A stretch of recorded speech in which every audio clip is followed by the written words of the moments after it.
Welcome to BaseballGuys.com. I'm your host here on Around the Horn, Ray Flowers. David DeJesus, one of the bigger names on the proposed trade market as we approach the deadline. Well, he's not going to be switching teams. Why is that? Well, unfortunately for the Royals and for David DeJesus owners in the fantasy game, that thumb injury that he suffered last night, a little more serious than was originally believed. It was hoped he'd miss somewhere like 2 to 6 weeks, depending upon the severity of the injury. Further testing today revealed that there was actually a tear in the ligament in his thumb. He's going to have surgery. He's out for the season. What does this mean? Obviously, that means the Royals can't move him. It means if you're a DeJesus owner, you're going to have to find someone else to help out in the outfield. The Royals could still trade him this offseason. He's got a $6 million option on his contract that will probably be picked up for next season, making him a fairly moderately priced outfielder given his offensive production. But again, not going to be of any use the rest of the 2010 season. A tough blow to the Royals and those fantasy players with him on their squad. Brian Roberts, player going in the other direction. A guy who's missed virtually all seasons, had only 14 at-bats all year. He's been sick. He's had issues with his back.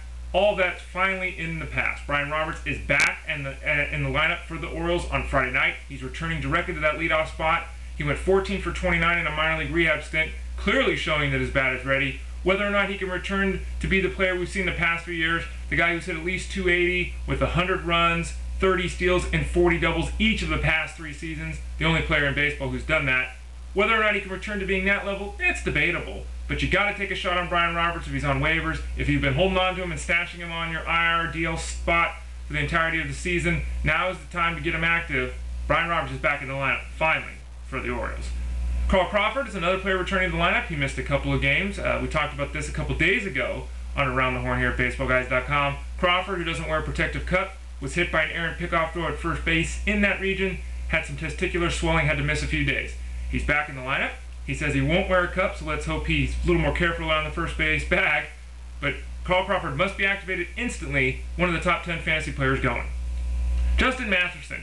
Very interesting case with Justin Masterson. He's had a really tough year. His ERA is over 5. His whip is over 1.6. Kind of been all over the map, sometimes good, sometimes awful. Oddity is with him, his strikeout rate's over 7. He does an excellent job keeping the ball on the ground, almost a 3-to-1 ground ball to fly ball ratio. So really, been looking at him as a guy who could potentially improve all those ratios over the remainder of the season. However, there is a concern.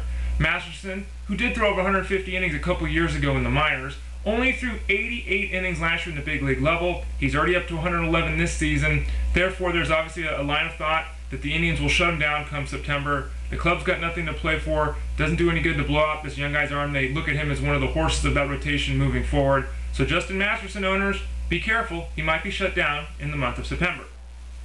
The Rangers, they got 2 pitchers that aren't going to be shut down because they just haven't thrown a lot of innings, but 2 guys that could really help out a squad that's currently 6 games ahead of the Angels for the AL West lead. Rich Harden and Holland, both nearing returns to the big league club. Rich Harden has looked pretty awful in the minor leagues. Not a big surprise. He looked pretty awful with the team earlier this season. Scott Feldman has not pitched very well, so there's obviously a chance he could be removed from the rotation. It's not clear when Harden's going to come back. It's not clear if he's going to need another start, in the minor leagues or not. He still possesses a great arm, and when he's right, he is darn hard to hit.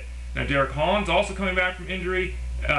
He had the wing issue. He had the knee issue. He's going to have to get some work in the minors. He's a little bit further back than Harden, but again, he looks like he'll be ready to contribute at worst by mid-August, hopefully a little bit before then. 2 big arms, one left, one right, that could really help the Rangers out down the stretch.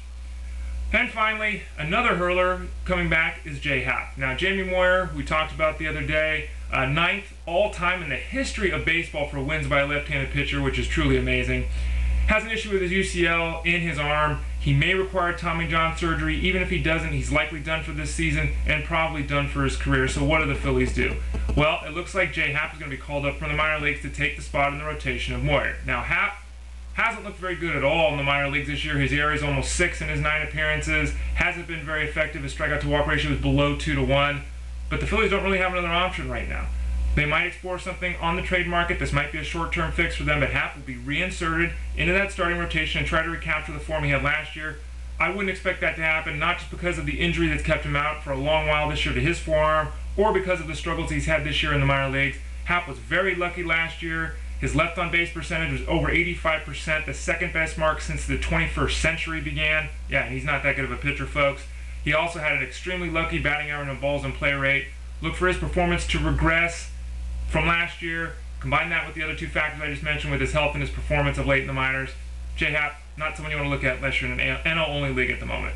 I'm Ray Flowers, BaseballGuys.com. Thanks for joining me. Don't forget to visit me at twitter.com/BaseballGuys for all your baseball information.